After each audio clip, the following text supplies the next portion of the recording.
Veðurfar á Íslandi gerir það að verkum að hálka víða og þess vegna þurfa gangandi vegfarendur að gæta varúðar, svellbungarnir geta verið viðsjárveðrir.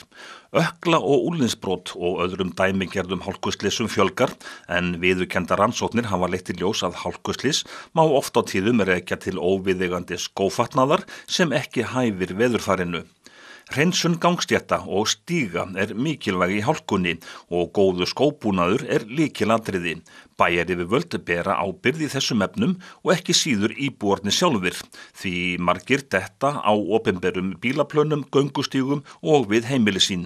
Með öðrum orðum, allir bera ábyrgð. En það eru til sjálfsagðar forvarnir og það veit skósmiðurinn á Akureyri manna best. Herðu, það ýmislegt á markaðnum. Það náttúrulega brotarnir, þessir gömlu góðu bara, ísklær, sumir eru komnir á keðjur, aðrir eru farnir að láta negla skóna sína. Þannig að það bara hvað hendar hverjum í rauninni. Ef við tökum fyrst brotarna. Brotarnir eru náttúrulega misjafnir eins og þeir eru margir. Þú getur keypt ódýra brota en þá líklegast að gúmmíið ekki jafn slitsterkt og jafnvel naglarnir sjálfur í þeim ekki jafn slitsterkir. Ég hvet fólk alltaf til að koma með skóna sem það eru að nota mest, þannig að geti bara mátað vöruna, fengið eitthvað sem passar vel og hendar vel þeirri notkun. Því að það náttúrulega eins og þeir sem eru að hlaupa út í hálku að þeir kannski þurfa að hafa brotana, gaddana sjálfa á svona svolítið ákveðnum stöðum til þess að fá grip þegar þeir koma í niðurstíð og svo í spyrnuna. Og þeir sem fara hægar yfir, þar þetta bara undir miðsólan meira. En þú nefnir keðjur? Já, keðjur það voðalega sniðugt dæmi sem að ég mjög hrifin af. Þetta semst virkar bæði vel í snjónum til þess að tróða sig áfram og svo þegar kemur svell. Þetta sú vara sem ég eiginlega hrifnust af núna því að maður svo stöðugur á þessu. Þetta það ekki eins og þú standir á einhverjum platta sem að þú ert vaggar á. Og þetta svona eitthvað sem að ég mæli með í dag og voða hrifin af. En ísklædnar sem þú nefndir líka? Ísklædnar, það eru þessar gömlu góðu sem að svo margir þekkja. Þetta eitthvað sem bara auðvelt að setja á sig og þannig að þetta bara undir tábergið svo aftur fyrir og þetta að grípa vel í þegar svona glæra eins og í dag. Þetta hins vegar getur verið þegar svona samanþjappaður snjóboltasnjór, þá getur þetta safnað svolítið undir sig. Þá það náttúrulega svolítið svona falskt. En hvað vinsælast? Vinsælast í dag eru broddar eins og ég með undir þessum skóm. Þetta eru bara broddar þar sem að þú ert með gott grip í hælinn, þú ert með undir framsólan og þetta bæði að virka fyrir þá sem eru kannski í bara eins og gönguskóm eins og þessum og svo þá sem að hlaupa því ertu með takka líka við framsólan til þess að fá spynnu. Og þetta bara endingum gott gúmmí, það fer ekkert rosalega mikið fyrir þessu en þetta bara, þetta eru vinsælustu broddarnir en ég alltaf að verða hrifnar að þessum keðjum eins og ég var að sýna þér á. En þetta þannig allt, þessi búnaður, hann þannig að fólk þarf að klæða sig í þetta? Já, flest svoleiðis. Svo erum við líka komin með þar sem við erum bara hreinlega neglaskóna, þá það bara eitthvað sem undir.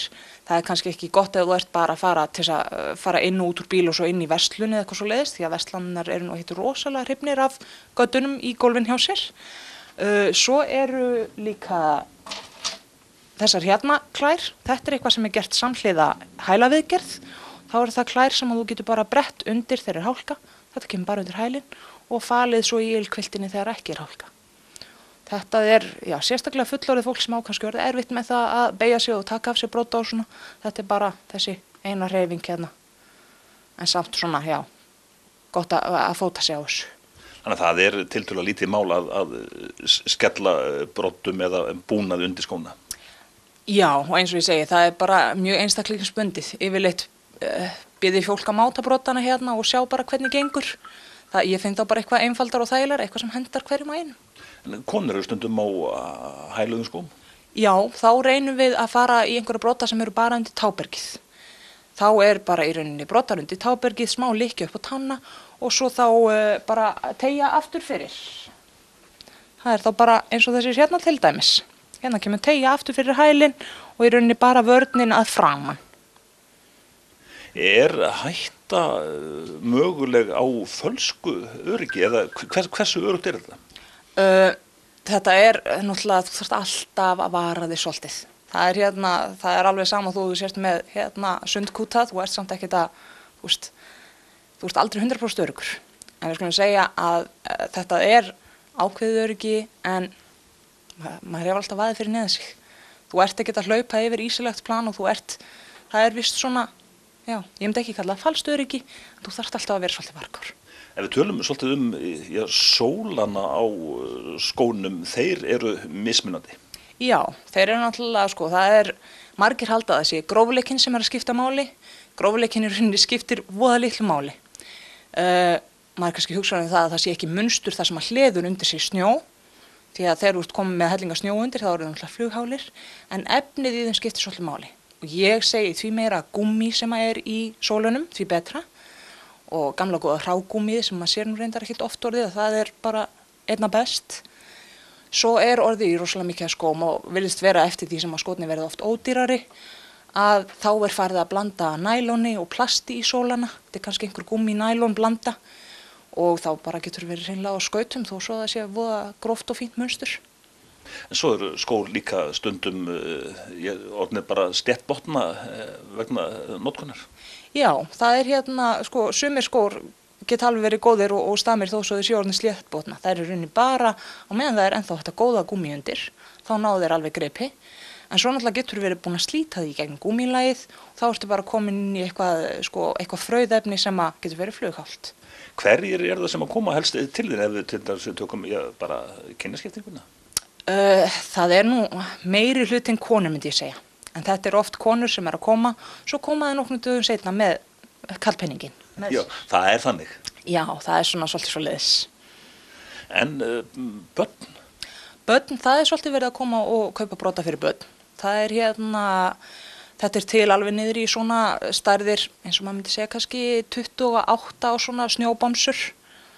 Og það er, svo segjum við þá sem erum með yngri börn og minni að það er bara gömlu góðu ullasokkanir utan yfir. Því að ullin grípur í hálkunar, sko. Er töluvert það að fólk komi hérna til þín og séð svona spá og spekulera? Já, það eru margir sem koma og maður kannski er að spjalla við það og sýna þeim í 20 mínútur hálftíma.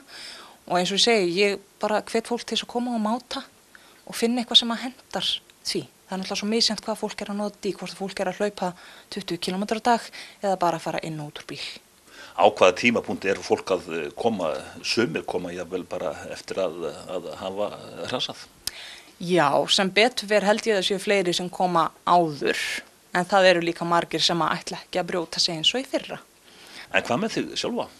Ég reyni að pröfa flestar vörur sem að ég fæ hérna inn á borð til mín. Það er náttúrulega ógnótt af því sem að fólk er að senda og vill láta mann kaupa inn. Ég er hrifnust í dag, eins og ég segi, af keðjunum og hef verið með það undir skónum mínum.